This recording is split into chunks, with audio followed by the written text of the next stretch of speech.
Good morning, all of you. Today we will be concluding our first chapter, tracing changes through 1,000 of years. ठीक है, और आधे से ज़्यादा हमने चैप्टर कंप्लीट कर लिया है. अब हमारा ये लास्ट पार्ट है. अब हम इसका कंक्लूजन कर रहे हैं. बस कुछ ही पोर्शन रह गया जो we are going to do in this part. Okay, पहली बार हमने पढ़ा था कि जो इंडियंस के जो सोर्सेस क्या थे, लिटरेरी सोर्सेस, उसके बारे में पढ़ा था. लेकिन आज हम किसके बारे में पढ़ेंगे? फॉरेनर्स ने जो लिखे हैं उसके बारे में we are going to study. So dear, let us start. Hope आप लोगों को पहले वाला चैप्टर अच्छे से समझ में आ गया, पहला वाला पोर्शन अच्छे से समझ में आ गया होगा और किसी को कोई प्रॉब्लम नहीं आई होगी. एंड ये आपकी न्यू बुक का फर्स्ट चैप्टर है, हिस्ट्री का, tracing changes through 1,000 years, literary sources overseas foreign.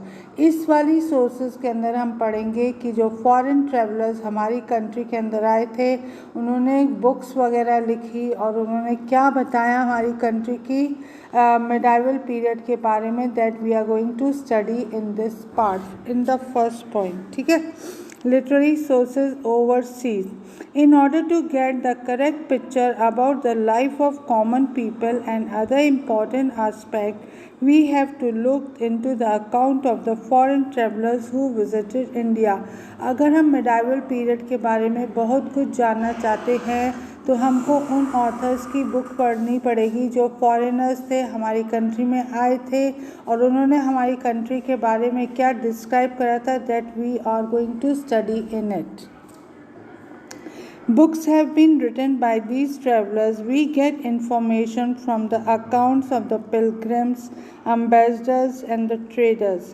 और इसके बारे में हमको इन्फॉर्मेशन मिलती है जो फॉरेन ट्रैवलर्स आए थे, जो कंट्री को विज़िट करने आए थे, होली प्लेसेस विज़िट करने आए थे, जो एम्बेसडर्स आए थे, जो ट्रेडर्स आए थे. उन लोगों ने क्या क्या हमारी कंट्री के बारे में लिखा है, क्या क्या हमारी कंट्री के सोशल कंडीशन के बारे में लिखा है, यहाँ पे कॉमन पीपल किस टाइप की लाइफ लीड करता था. That we are going to see now. ये जो foreign travellers and the scholars visited India several times, they have made many valuable account. जो फॉरेन ट्रैवलर्स थे वो टाइम टू टाइम हमारी कंट्री में आए और उन्होंने हमारी कंट्री को विज़िट करा और उन्होंने बहुत इम्पॉर्टेंट बातें लिखी है अपनी बुक्स के अंदर, और वो उनकी बुक्स हमारे लिए एक बहुत वैल्यूएबल अकाउंट है. Ibn Battuta, he came to India during the time of Tughlaqs. जो इबन बतूता था वो इंडिया के अंदर कब आया था? During the time of Tughlaqs. Domingo Paes, Niccolo Conti, Marco Polo are some of the visitors who visited India. ये कुछ फॉरेन ट्रैवलर्स हैं जो इंडिया में आए थे और इंडिया को विजिट करा था. In the medieval period when Mughals were ruling in our country, they visited India during the medieval period and wrote about vast country. अच्छा, तो उन लोगों ने क्या लिखा था? medieval period के बारे में लिखा था और ना हमारी कंट्री के बारे में बहुत कुछ बताया था. Is it clear now? अब हमारा सेकेंड पॉइंट ऑफ डिस्कशन है calligraphy. It is a kind of stylish writing. ये एक स्टाइलिश राइटिंग का काइंड है और उसको हम क्या, जो स्टाइलिश राइटिंग लिखी जाती है उसको हम क्या कहते हैं? Calligraphy. It is a form of decoration which is use in the monuments. जो आपकी बिल्डिंग्स थी उसके अंदर ना ये वाली कैलीग्राफी यूज़ करी गई थी. Many Persian manuscripts were illustrated in a beautiful manner. जो आपके मैन्युस्क्रिप्ट थी जो पर्शियन लिटरेचर की थी, उन्होंने इस बारे में बहुत ब्यूटीफुली डिस्क्राइब करा है. They use floral geometrical shapes along with calligraphy. उन लोगों ने क्या करा था, जो आपकी ये कैलीग्राफी थी उसके अंदर ज्योमेट्रिकल वो शेप्स वगैरह यूज़ करे थे in order to make it more beautiful. अब हमारा नेक्स्ट पॉइंट ऑफ डिस्कशन है translation. Work of history, philosophy were translated. For example, Babarnama was originally written in Turki language. It was translated into Persian language. Holy books of Hindu religion such as Bhagavad Gita, Upanishads were translated into Persian language. अब क्या हुआ? ये कह रहे हैं कि जो हमारी वर्क्स ऑफ हिस्ट्री थी, फिलॉसफी थी, उसको ट्रांसलेट करा गया था. फॉर एग्जांपल जो बाबरनामा था जो originally written in Turkey language में थी, उसको कौन सी लैंग्वेज में ट्रांसफ़र करा गया? पर्शियन लैंग्वेज के अंदर. और जो हिंदू की होली बुक्स थी जैसे कि भगवद गीता, उपनिषद्स, वो भी ट्रांसलेट किस में करी गई थी? पर्शियन लैंग्वेज में.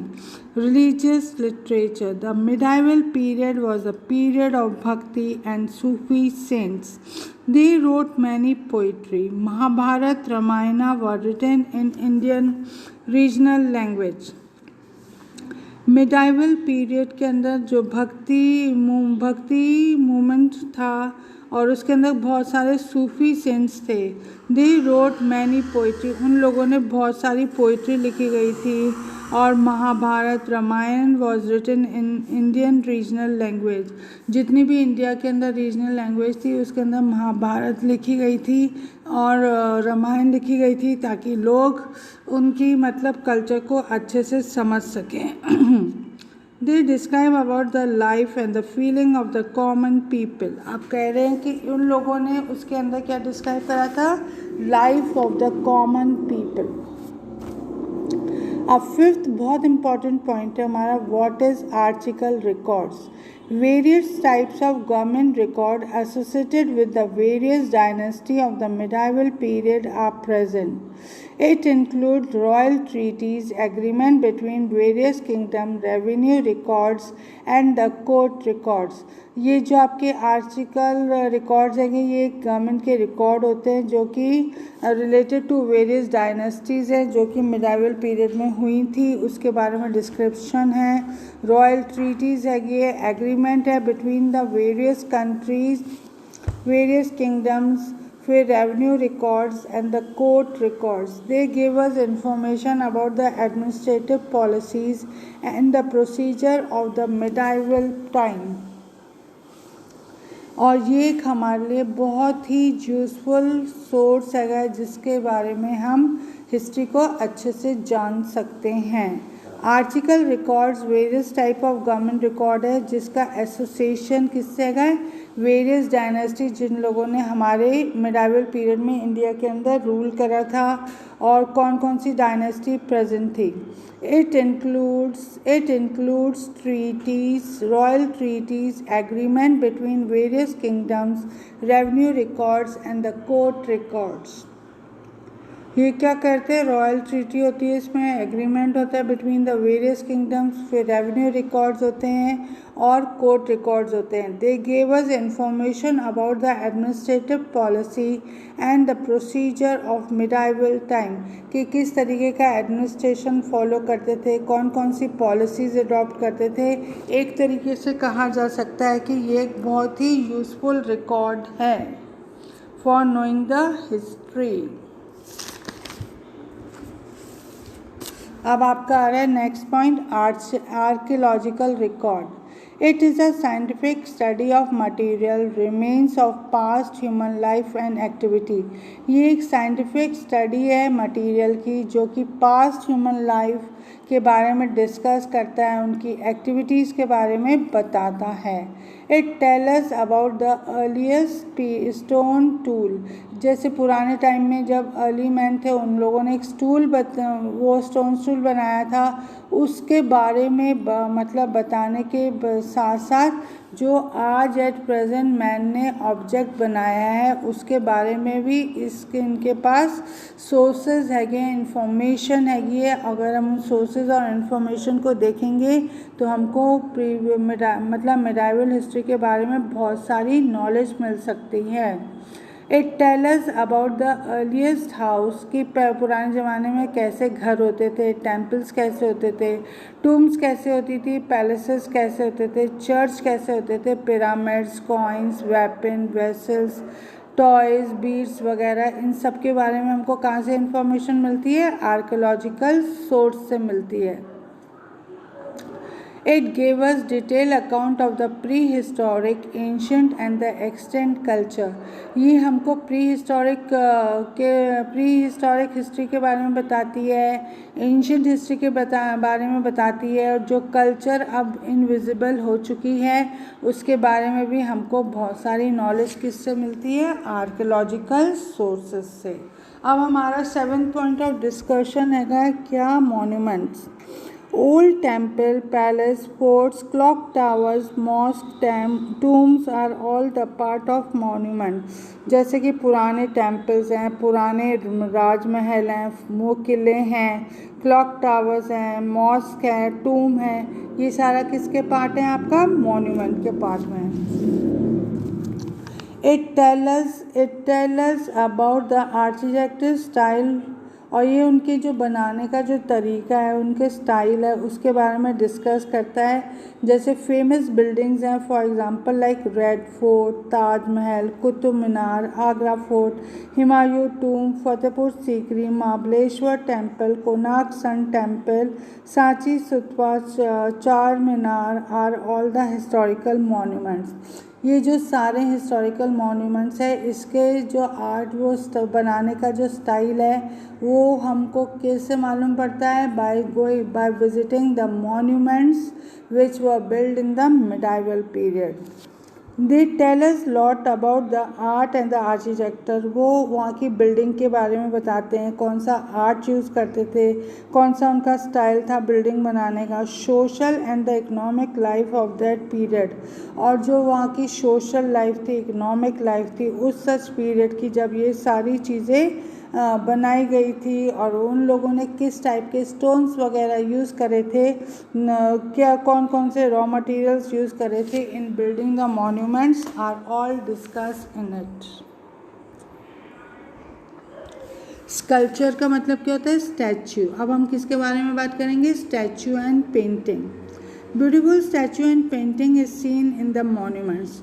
जैसे कि अगर आप विज़िट करने जाते हो तो वहाँ पे वो दीवार के ऊपर वो स्टैच्यूज़ बने होते हैं, पेंटिंग्स बनी होती हैं, और वो बहुत सुंदर सुंदर बनी होती हैं। तो जो स्टैच्यूज़ होते हैं उसके लिए हम क्या यूज़ करते हैं? Word sculpture. पुराने ज़माने में किस टाइप की स्टैचू बनती थी, कौन सा मटेरियल यूज़ होता था, कौन से मतलब कैसे बनती थी, उसके बारे में, स्कल्पचर के बारे में हम पढ़ेंगे। Bronze, would and stones were used. Best example Dilwara temple at mount Abu. आप लोगों में से कई लोगों ने माउंट आबू विज़िट करा होगा। वहाँ के जो टेम्पल्स हैं, वहाँ की जो मूर्तियाँ हैगी हैं, वो इसका क्या है? बेस्ट एग्जाम्पल है। और नेक्स्ट है Brihadeeswara temple at Tanjore which figures of various god and goddesses. उस वाले जो टेम्पल के अंदर वेरियस गॉड और गॉडेसेस के फिगर्स हैगे हैं, किंग एंड क्वीन के हैगे हैं, पैलेस सीन हैगा, माइथोलॉजिकल टे। जैसे आप लोगों ने ब्रह्मा मंदिर देखा होगा ना, वहाँ पे पुष्कर का, तो उसके अंदर आप नहीं देखते कि वो दीवारों के ऊपर जो पेंटिंग बनी हुई है उसके अंदर उन्होंने किसके बारे में डिस्कस करा है? रामायण के बारे में डिस्कस करा है, ऋषियों के बारे में डिस्कस करा है, ताकि मतलब जो अभी एट प्रेजेंट जो लोग हैं उनको उन्होंने पहले टाइम तो नहीं देखा, तो जब वो विज़िट करते हैं ना ये सब चीज़ें, तो उनको बहुत चीज़ें उनको नॉलेज में मिलती हैं। अच्छा, अब देखो बेटा, in which figures of various god and goddesses, king and queen, palace scenes, फिर mythological tales and forest life are depicted in the medieval painting. The painting throw light on everyday custom, food habit, dressing style, ornaments, hairstyle and the people of that period. तो देखो भाई, जो ये building, ये जो painting वगैरह है, sculpture है, उसके अंदर हमको किसके बारे में मालूम पड़ा है? लोगों के कस्टम के बारे में मालूम पड़ा है, लोगों की फूड हैबिट्स के बारे में मालूम पड़ रहा है, उनकी ड्रेसिंग सेंस के बारे में मालूम पड़ रहा है, और उनकी हेयर स्टाइल है, कैसे ऑर्नामेंट्स पहनते थे वो, उस सारे के बारे में हमको किससे मालूम पड़ा है? स्टैचू और पेंटिंग से। The color used in these paintings are taken from the certain mineral plant.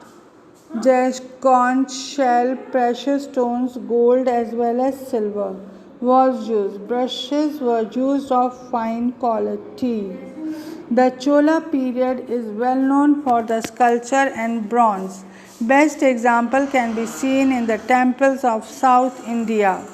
Fine figures of Shiva, Parvati, Vishnu, Lakshmi and Narayana and the other saints of the Shiva sect. आप कह रहे हैं कि ये जो चोला period था ना, ये बेस्ट था स्कल्पचर के लिए, ठीक है। और उसके अंदर हमको ये जो सारे पेंटिंग और स्कल्पचर हमको किसके अंदर दिखती है, उनके टेम्पल्स में दिखती है।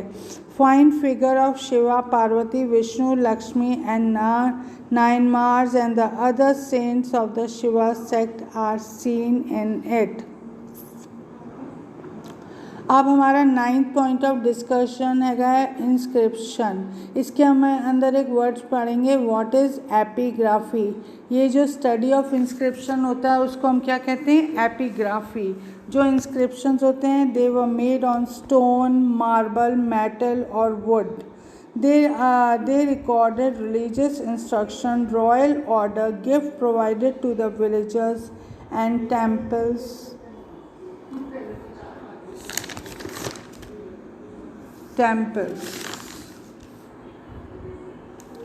Inscriptions क्या होते हैं आपके, it is a study of inscription. Inscriptions are made on the stone, marble, metal और wood. ये एक recorded religious instruction है, royal order है, gift provided to the villages and the temples. Chola inscription, wall of famous monuments such as Taj Mahal, Red Fort, Palace Wall of the Rajput ruler. They tell all about the life of the people, achievement of the great kings, account of the dynasties, etc. The inscriptions which are on the temple walls of South India help us to know more about the South Indian rulers.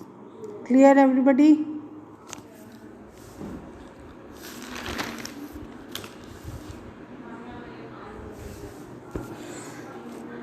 अब हमारा जो 10th point, पहले आप यहाँ तक पढ़ के देखो आपको समझ में आया है कि नहीं आया, फिर मैं आपको 10th वाला पॉइंट बताऊँगी, दैट इज़ कॉइन्स। ओके, पहले गो थ्रू इट फास्ट। हाँ, जल्दी जल्दी पढ़ के बताओ। वैसे ये मैंने बहुत सिंपल लैंग्वेज में लिखा है ताकि आपको ईज़िली समझ में आ जाए और आप ईज़िली इसके क्वेश्चंस अटेम्प्ट कर सको। Clear class? Go through it fast. और एक और बात सुन लो मेरी, जो आपकी जो हिस्ट्री है ना, इसके अंदर अगर आप पॉइंट्स में आंसर लिखोगे, जैसे कि मैंने आपको अभी बता रही हूँ, जैसे अपने नोट्स के अंदर जो 1 लाइन बाय लाइन डिस्क्रिप्शन है ऑफ योर लेसन, तो you will find nothing difficult in this, you can understand it very easily. Clear class?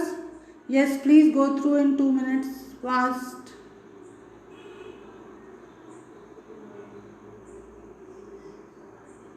समझ में आ रहा है सबको? और आज हमारा ये चैप्टर ख़त्म हो जाएगा, फर्स्ट चैप्टर, और फिर नेक्स्ट टाइम में मैं आपका क्या लूँगी, ज्योग्राफी का chapter. Clear class? I'll go through it fast. I'm giving you 1 minute time to go through it.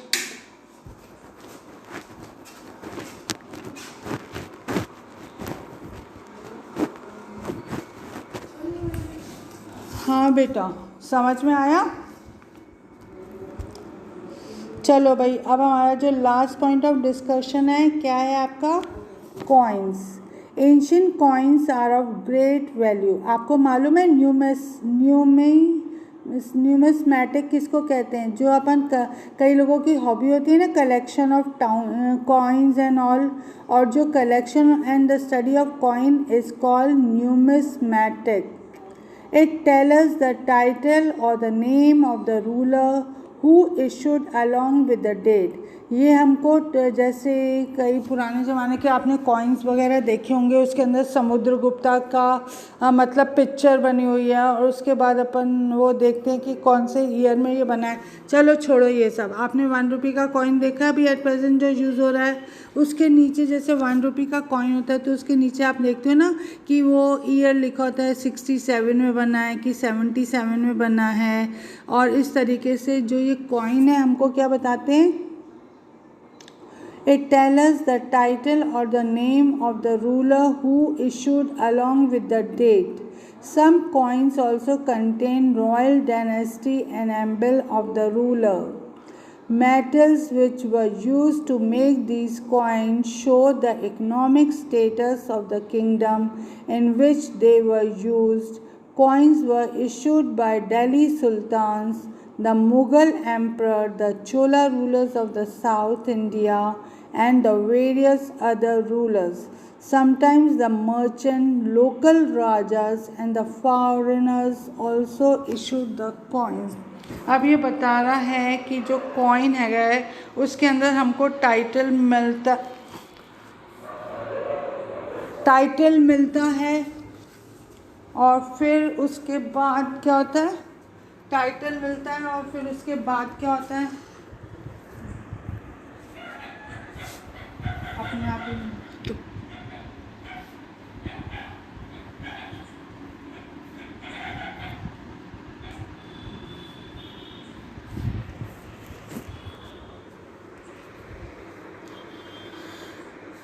it is a collection and the study of the coin. It tells us the title or the name of the ruler who issued along with the date. Second point is some coins also contain the royal dynasties enamels of the rulers. Metals which were used to make these coins shows the economic status of the kingdoms in which they were made. Coins were issued by Delhi sultans, Mughal emperor, the Chola ruler of the South India, and the various other rulers. Sometimes the merchant, the local rajas, and the foreigners also issued the coins. अब various sources क्या हैं हमारे पास, देखो sources such as coins archival records are consider more reliable as compare to the other such as oral tradition. कह रहे कि जैसे कॉइन्स है, आर्चिकल रिकॉर्ड्स है, ये बहुत वैल्यूबल सोर्स ऑफ इंफॉर्मेशन हैं, और ये वैल्यूबल सोर्स ऑफ इंफॉर्मेशन है उसके कंपेयर में जो कि हमको ओरली बताते हैं कि पुराने ज़माने में ये ट्रेडिशंस वगैरह होते थे। ठीक है क्लास। अब आ रही है आपकी literature.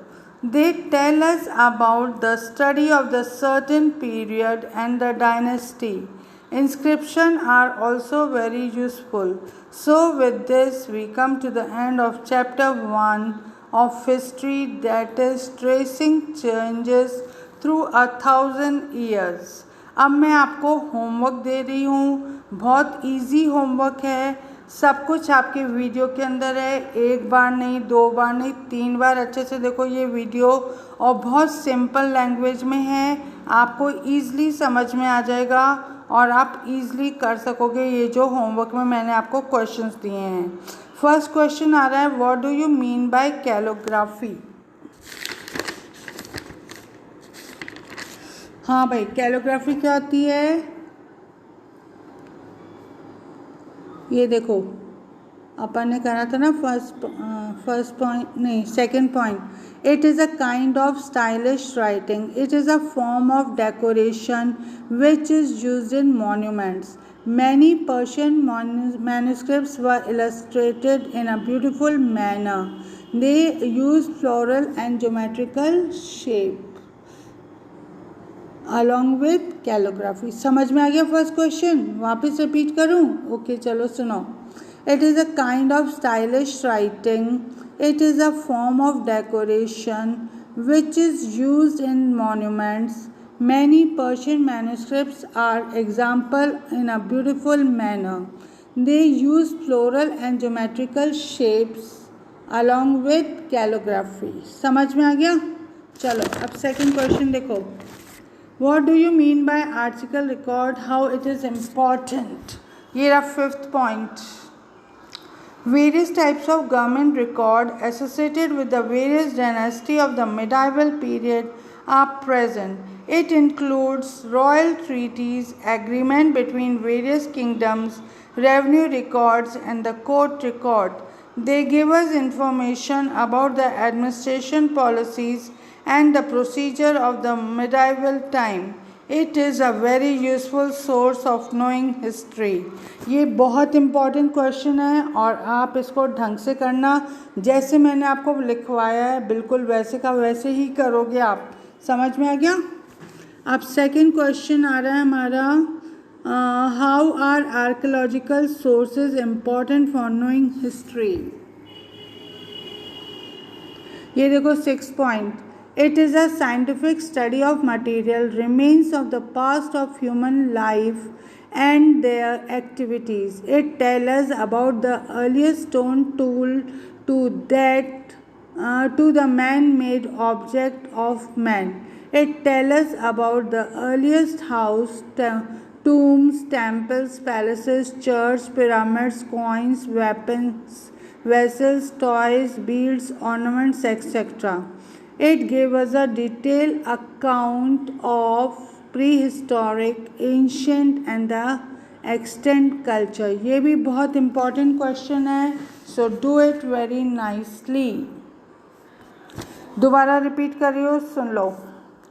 It is a scientific study of material remains of the past human life and their activity. It also tells us about the earliest stone tool to the man-made object of man. It tells us about the earliest house, temple, tomb, palace, church, pyramid, coins, weapon, vessels, toys, beads. ये आपको ऐसे का ऐसे 4 points लिखने हैं इस answer में। अगर आप पॉइंट्स में आंसर लिखोगे ना तो आपको बहुत जल्दी अच्छे से याद होगा। समझ में आ गया। फोर्थ पॉइंट देखो, it gave us detail account of the prehistoric, ancient and the extent culture. Is it clear to everybody? Yes. अब हमारा नेक्स्ट क्वेश्चन आ रहा है, write a short note on monument. Seventh point,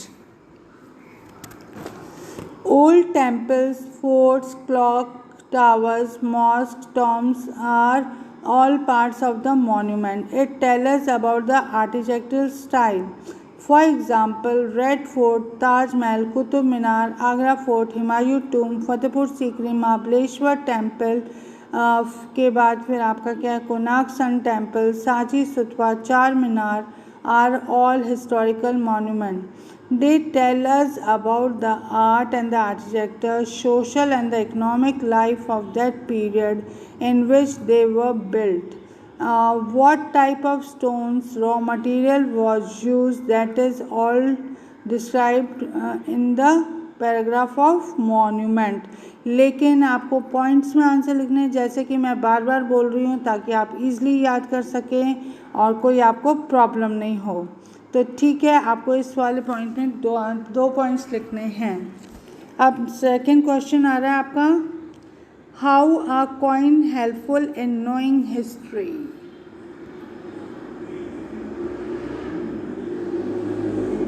ये 10th point देखो भाई, ancient coins are of great value, और फिर ग्रेट वैल्यू, फिर उसके बाद आप यहाँ पे आ जाओ first point, it tell us the title और the name of the ruler who issued along with the date. Some coins also contain royal dynasty in emblems of the ruler. Metals which were used to make these coins show the economic status of the kingdoms in which they were made. Coins were issued by Delhi Sultan, the Mughal Emperor, the Chola ruler of South India, and the various other rulers. Sometimes merchant, local rajas, and the foreigners also issued the coin. ऐसे के ऐसे 5 points लिखने हैं। समझ में आ गया? Okay, अब नेक्स्ट क्वेश्चन आ रहा है हमारा, what do you mean bye numismatic. इसकी एक लाइन का आंसर है, it is a collection and the study of coins. ठीक है, ओके।